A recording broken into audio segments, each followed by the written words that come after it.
வணக்கம் மக்களே, நான் உங்கள் பகலவன். யூசுவலாக பார்த்தீங்கன்னா நம்ம நிறையா பேசுகிறோம். ஆனால் பேசக்கூடிய வார்த்தைகளில் சில விஷயங்கள் கன்ஃபியூஷனுக்கு ஆளாகும். அதில் இன்னைக்கு நம்ம முக்கியமாக எந்தெந்த வார்த்தைகளுக்கான விளக்கங்கள் பற்றி நம்ம தெரிஞ்சுக்க போகிறோம்னாக்கா, காமன் சென்ஸ், நாலேஜ், இன்டெலிஜென்ஸ். சரி, இந்த காமன் சென்ஸ் அப்படிங்கிறது தமிழில் நம்ம இயல்பறிவுன்னு சொல்கிறோம்.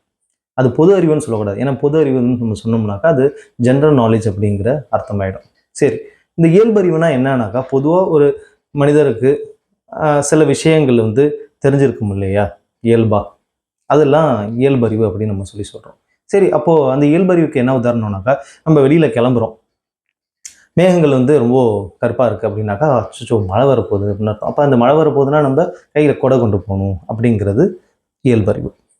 ரெண்டாவதாக நான் சொன்னது அந்த நாலேஜ் அப்படிங்கிற விஷயம். சரி, நாலேஜ் அப்படின்னாக்கா நம்ம ஞானம்னு சொல்லுவோம். ஆனால் உண்மையாகவே அது ஒரு வகையான அறிவு தான். சரி, என்னென்ன வகையான அறிவுனாக்கா, நம்ம படிக்கிறது மூலிமா தெரிஞ்சுக்கிற அறிவு. சரியா? அப்போ படிப்பறிவு. இல்லாட்டினாக்கா பட்டறிவு.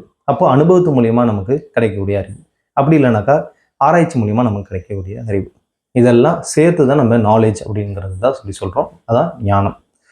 சரி, இதுக்கு ஒரு உதாரணம் அப்படின்னாக்கா, வாட்டருடைய பாயிலிங் பாயிண்ட்டு சி லெவலில் 100 டிகிரி செல்சியஸ் அப்படின்னு நம்ம சொல்கிறோம்னாக்கா, அது ஒரு நாலேஜ், ஒரு இன்ஃபர்மேஷனும், ஒரு தகவல் இல்லாட்டினாக்கா ஒரு ஃபேக்ட் நடக்கக்கூடியதை நமக்கு தெளிவாக தர்றது, அதை நம்ம தெரிஞ்சு வச்சுக்கிறது. அதான் நாலேஜ்.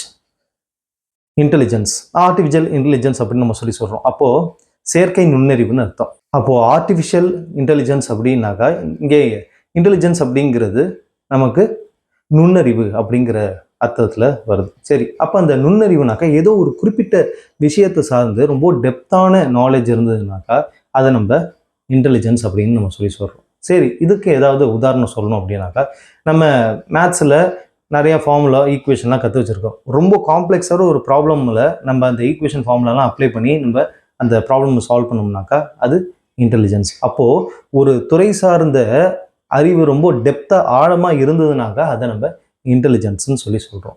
சரி, இதுக்கு ஒரே ஒரு எக்ஸாம்பிளில் நம்ம என்னங்கிறது தெளிவாக பார்த்துடலாம்.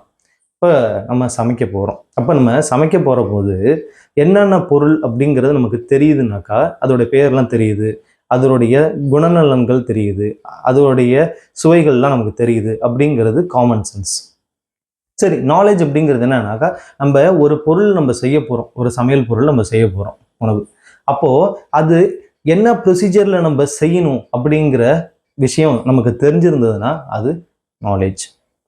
வேற இன்டெலிஜென்ஸ் அப்படிங்கிறது இருக்கு இல்லையா, ஏதோ ஒரு பொருள் நம்ம செய்கிறதுக்கு சில உபகரணங்கள் இல்லாமல் இருக்குது. ஃபார் எக்ஸாம்பிள், பேக்கிங் பவுடர் இல்லாமல் இருக்குனாக்கா பேக்கிங் சோடாவும் லைம் ஜூஸும் நம்ம ஒரு பர்டிகுலர் ப்ரொபோர்ஷனேட்டில் நம்ம கலந்தோம்னாக்கா எனக்கு என்ன கிடைச்சிடும்?